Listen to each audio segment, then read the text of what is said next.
Hello, everyone. If you like what I'm doing here, please consider subscribing, liking, and commenting. It would really help the channel out quite a bit. Thank you very much. Murder by Experts. The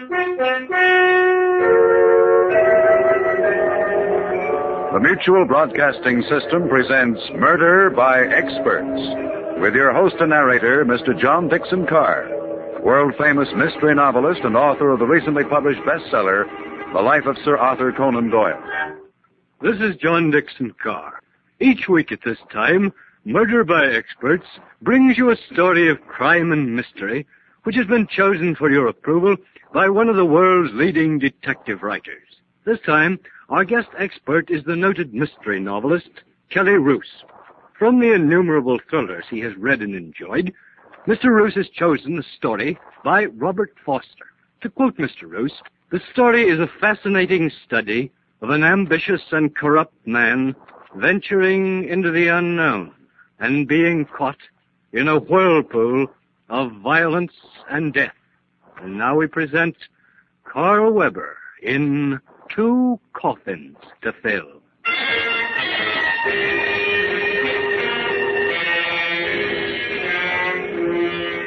The scene, Nick's place, a popular roadhouse on the West Coast. It's early evening, and the dimly lit cocktail lounge is empty, save for the bartender and a couple in a corner booth. Roger, we can't go on like this. Why not, darling? I'm tired of meeting you at discreet places, of seeing you only when you can get away from your wife. Just have to be patient, Eve. Patient?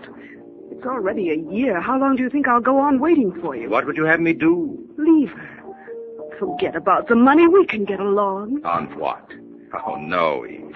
What do you think you'll get from her? I have plans. It'll take time, but I'm very patient. Well, I'm not. I can't go on waiting, Roger. I won't. I'm sorry, Eve. Another drink? Nothing affects you, does it, Roger? War, famine, or love. You're a man with only one weakness, money. Why is it that women can never break off without creating a scene? Why, you arrogant... Oh, what a fool I've been. All right, Roger, I'll break off without creating a scene. Goodbye, Roger. I'll have another, Steve, and put a dash of bitters in it. Hello, Thornton. Your friend left in a hurry. You're quite observant, Al. I'm a student of human nature. Nick's having a game in the back tonight. Interested? A game. Poker. Yes, since my date's walked out on me, I'll play a few hands. Tell Nick I'll be there.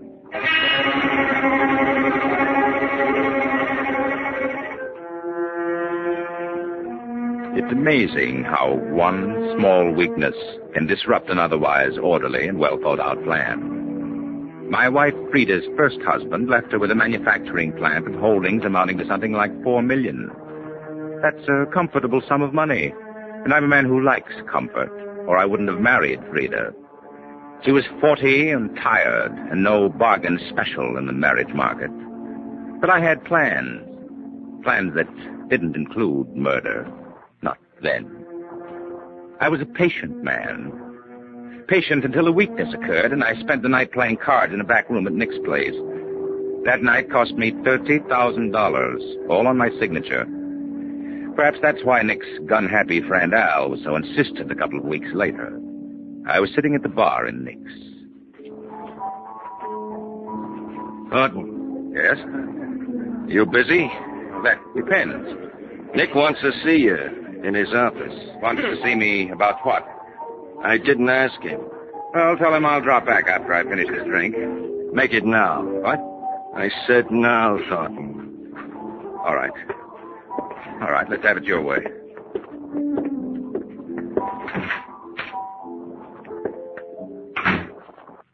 Hello, Roger. Good evening, Nick. Sit down. Before I sit down, let's have an understanding. I don't like the idea of your man here pushing me around with a gun.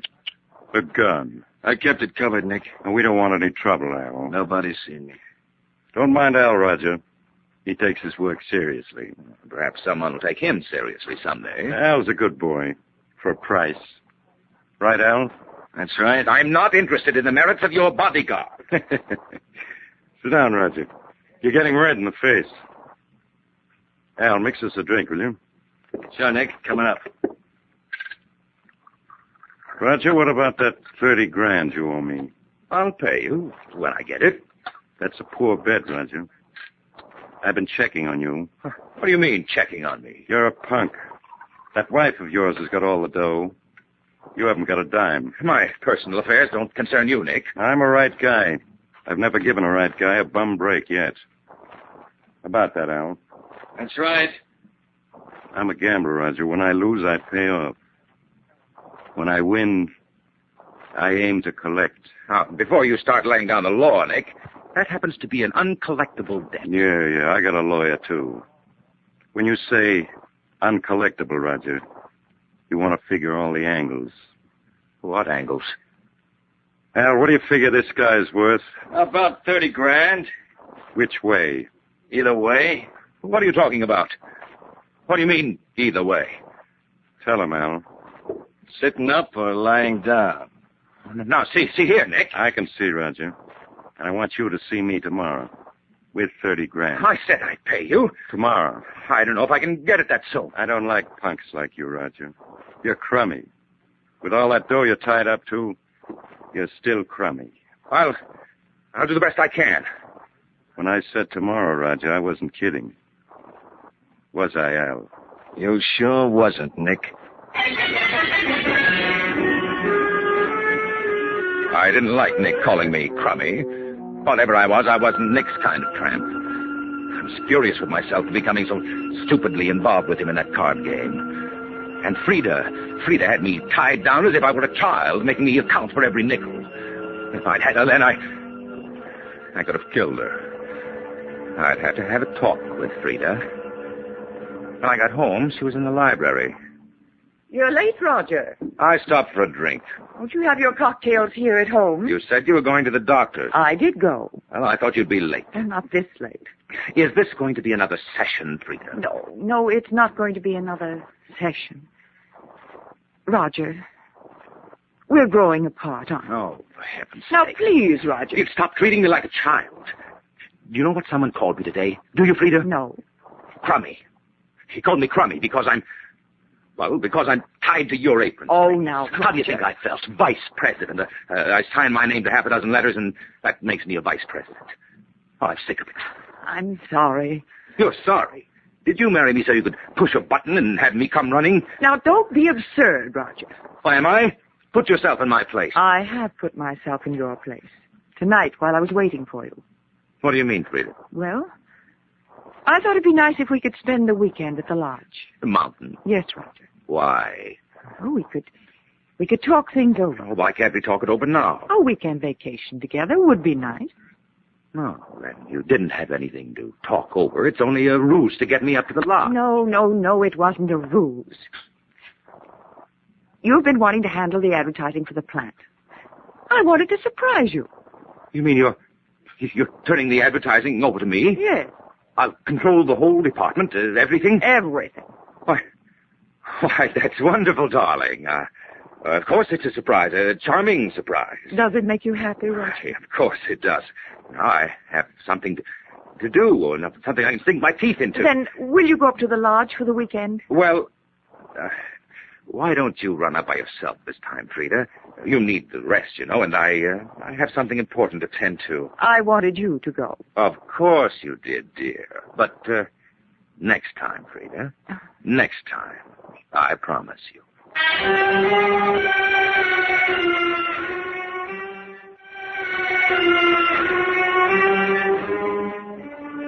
Frida's act was more considerate than she realized. Having access to some funds, I could pay Nick, write it off to advertising. For a moment, I felt almost kindly toward Frida. But then, as I stared at her, long and hard, wondering if I could care for her even remotely, my thoughts were revolted. I hated her for condescending to place me in charge of the advertising department. I knew I could no longer tolerate her, standing in the way of everything I was waiting for. Not until the next day did I conceive the plan. I was ready when Nick's bodyguard, Al, came into my office. Nick sent me over. I didn't think it was a social call. I don't like jokes. You're very businesslike, aren't you, Al? I work for a living. When you work hard, and when you play, you play hard. Is that right, Al? That's right. Could you use, say, $5,000 to play with? I don't like chiselers. Chiselers? You heard me. Oh, you think I'm trying to buy you off because of the money I owe Nick? What am I supposed to think? I see. Well, here's a check for Nick. What do you think now? 30 grand. How do I know this is good? You're smarter than that, Al. Okay, what's on? What's 5,000 worth to you, Al? Could be worth anything. Nick doesn't come in on this? No. This is just between us. How hard is it? It may be a bit difficult. For 10 grand, I might see you. 10,000. Is it yes or is it no? Well, I don't know yet, Al. I'll give you a ring tomorrow at Nick's. I have to make some arrangements.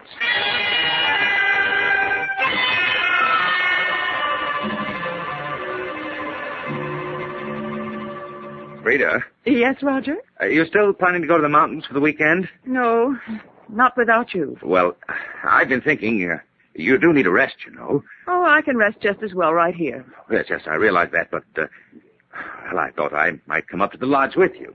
Oh, Roger, do you really mean it? Of course, dear. Oh, I'm so glad you decided to go with me. Oh, there's just one thing, Frida. Yes? I won't be able to come up until later Saturday evening. Oh, I don't mind driving up late. But you don't understand, Frida. I expect you to drive up early. Why, Roger? Well, you can check over the repair work that needs to be done on the lot. Repair work? Yes, I ran into an old friend of mine today, Frida, a carpenter, Al Graves. He's a bit down on his luck, and, the lodge could stand some work. Oh, that's perfectly all right with me, Roger, but must I go up early? Well, we don't want him hanging around, do we? No, of course not. Good. Then I'll ride up with Al. Now, when we get there, we can discuss the repairs. He'll look things over, and then he'll drive on back in his own car. And you want me to go up early so I can make a list of the things to be done? Yes, Frida, that's it. Do you mind about the carpenter, I mean? Of course I don't mind, Roger. I'm just so happy that you want to go.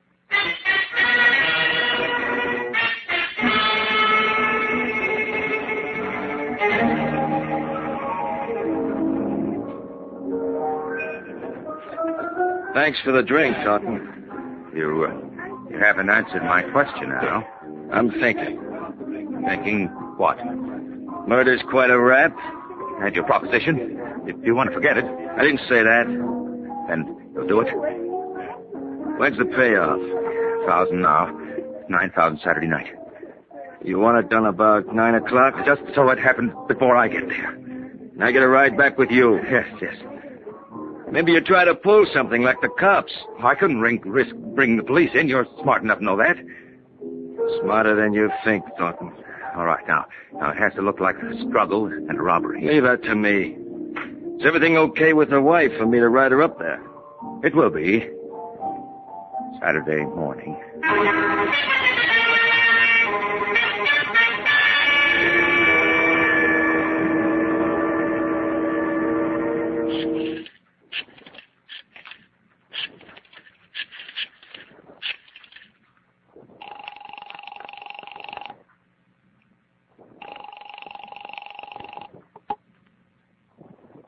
Thornton residence? Oh, Charles, this is Mr. Thornton. Oh, good morning, sir. May I speak to Mrs. Thornton? Very well, sir. She's right here, sir. Roger? Oh, I was afraid you might have left for the lodge already. No, not for an hour yet. Frida, I wonder if you'd mind doing something. What is it? Well, Al Graves, the carpenter who is going to drive me up, Yes? his car is broken down. It's in the garage. Would you mind terribly taking Al up with you? Oh, Roger, really, He could look over the repairs himself that way. Well, when will you come up? As soon as I'm finished working at the office, I'm working on the new advertising program. Well, I suppose I could have Richard take Al and myself up in the sedan. Oh, you don't have to bother Richard. Why not take your convertible? Oh, couldn't we have that carpenter come up some other time? All right. Let's just forget the whole thing, Frida. If you wish, you can go on up alone. Now, Roger, you know that... Things must always go your way. Well, will you drive up in your car? Yes. Al can use it to return to town. Well, all right. Where'll I pick him up? On the corner of Hawthorne and Orange. Hawthorne and Orange. Yes, I'll tell him to watch for the convertible. All right, Roger. I'll see you at the lodge tonight, darling.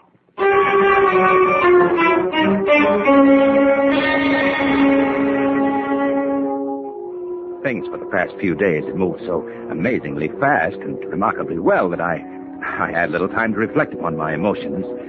Frida's surprising agreement to my wishes I knew was merely a new tack in her attempt to draw me closer to her.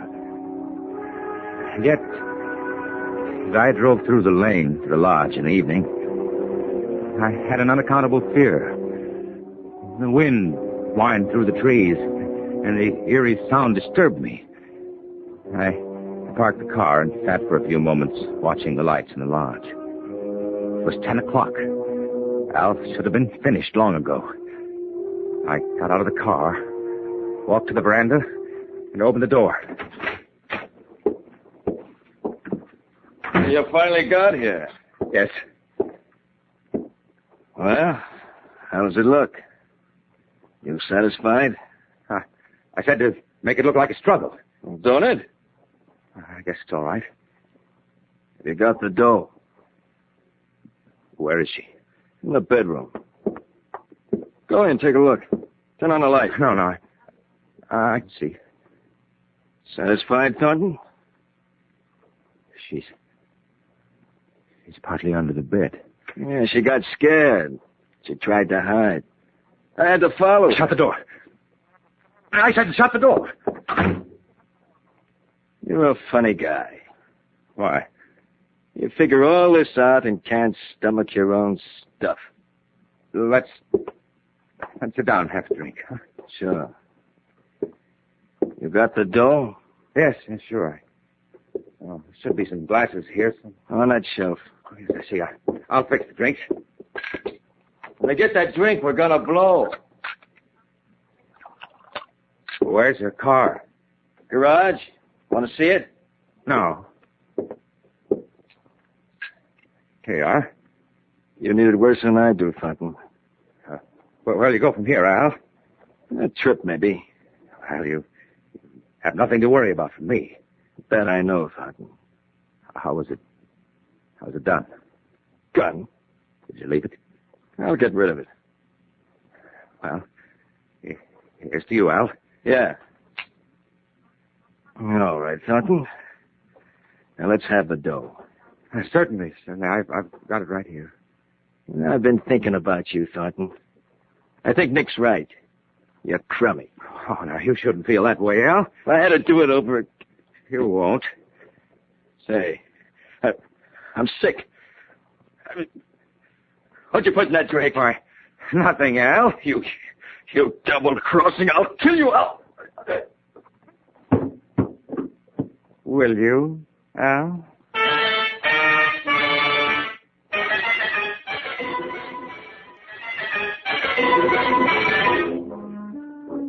I poured some of the liquor on Al and tipped the bottle over. Then I carried him out of the lodge, across the carpet of pine needles, to the bluff 100 yards away.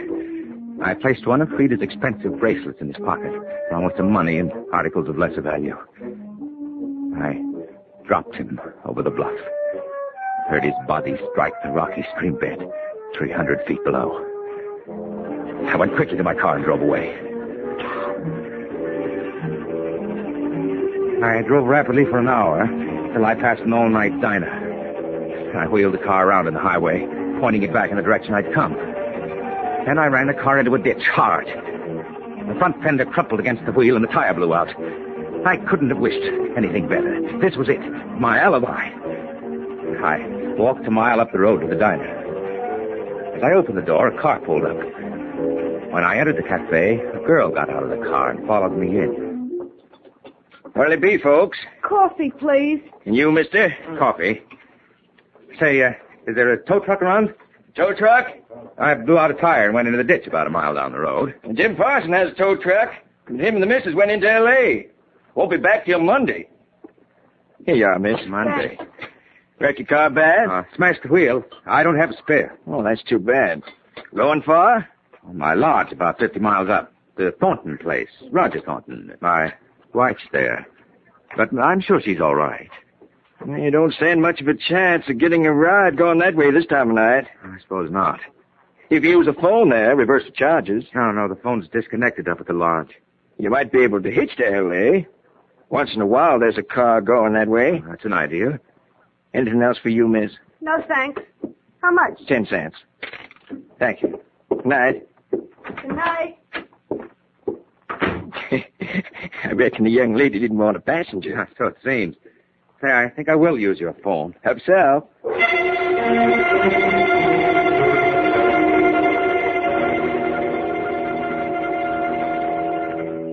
Have you got that straight, Charles? Yes, sir. I'm to call the auto club and have them pick up your car. It's quite a way to the lodge, so I'm going to try to get a ride back to town. It may be rather late before I get in, so leave a light in the library. Very well, sir. Good night, Charles. Thank you for the use of the phone. Oh, that's okay, mister. Could you use a drink? I ain't never been known to turn one down. I got a bottle in my car. Well, that's quite a walk. It's nice out, and I could use a drink myself. Suit yourself. You don't mind if I sit around after I get back? Maybe I can pick up a ride. Glad to have you. I'm open all night. Good. I'll be right back. Mister? Yes? Did you say you wanted a ride to L.A.? Why, yes, if you're going that way. Hop in. Well, thank you very much.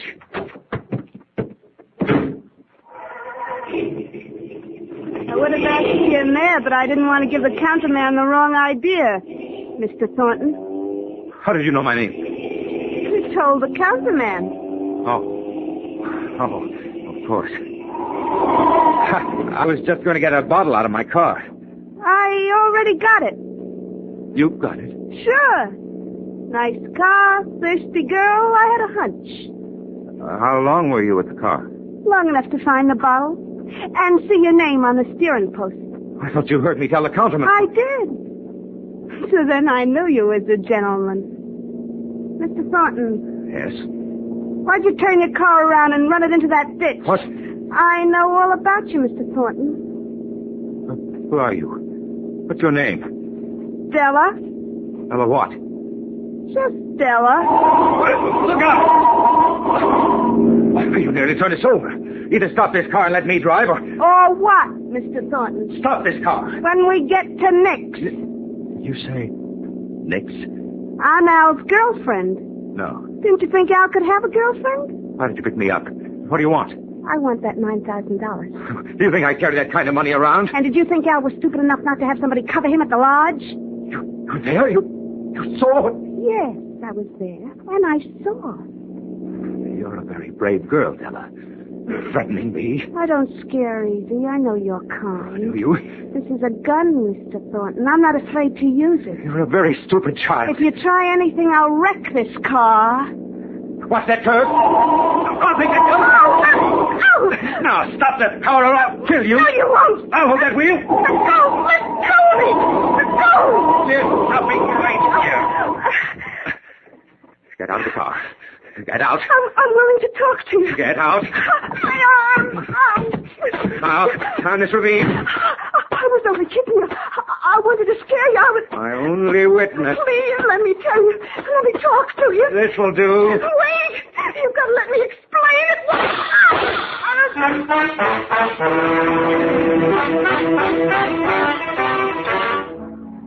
When the girl told me she'd seen me kill Al, I went out of my head. I didn't know what I was doing. I shouldn't have killed her. I was stupid, but I couldn't help it. I couldn't stop. I drove the girl's car into town and left it on a side street. I dropped the gun down a sewer and caught a bus home. It was almost daylight. I was tired and sick. It was all over. It was all over. I unlocked the front door, quietly entered the house. My house. I was too beat up to sleep. What I needed was a bracer. I went into the library. Good morning, Roger. What are you doing here? I've been waiting since you telephoned Charles. I killed them. Huh? I killed them both. You killed them? Yes, Al and the girl, and you're here. I'm so sorry for you. I had it all figured out. I did. I had... That man, Al, the carpenter, he told me everything, Roger. I had to pay him. You? And it was the girl I saw. She was in the bedroom, pretending to be you, pretending to be dead. Al framed the whole thing as a shakedown. He never intended to kill you. Oh, I'm so sorry for you. You said that! You said that! Who are you to feel sorry for me? I love you. I'm going to miss you, Roger. Love? Then why didn't you do something? Why didn't you tell me? I didn't know. I stayed home hoping you'd come here and we could talk things over before you did anything rash. Rash? You call it rash? Do you know what I've done? That's why I'm so sorry for you. You say that once more, Frida. It was greed, wasn't it, Roger? Greed for my money. I hate you, Frida. I know. And I love you. Isn't it strange, Roger? It's pathetic. What I wanted to tell you at the lodge, Roger. Or if I'd only told you sooner. What do you mean? Frida, what do you mean? I'll tell you. But it's too late now, Roger. You've killed 2 people. And you'll hang. I'll let you. What are you doing with that gun? I haven't any money, Roger. I've been wiped out. That's what I wanted to tell you. You needn't have killed them. No, Frida. No. But I still love you. No. No. And I won't let you hang. Goodbye, Roger.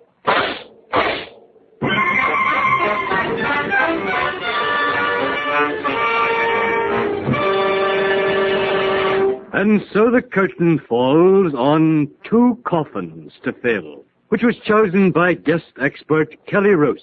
This is your host, John Dixon Carr, hoping you'll be with us next week at this time. In the cast of 2 Coffins to Fill, which was written by Robert Foster, were Carl Weber, Eleanor Phelps, Jimmy Stevens, Miriam Wolfe, and Maurice Tarplin. This is Phil Tonkin speaking.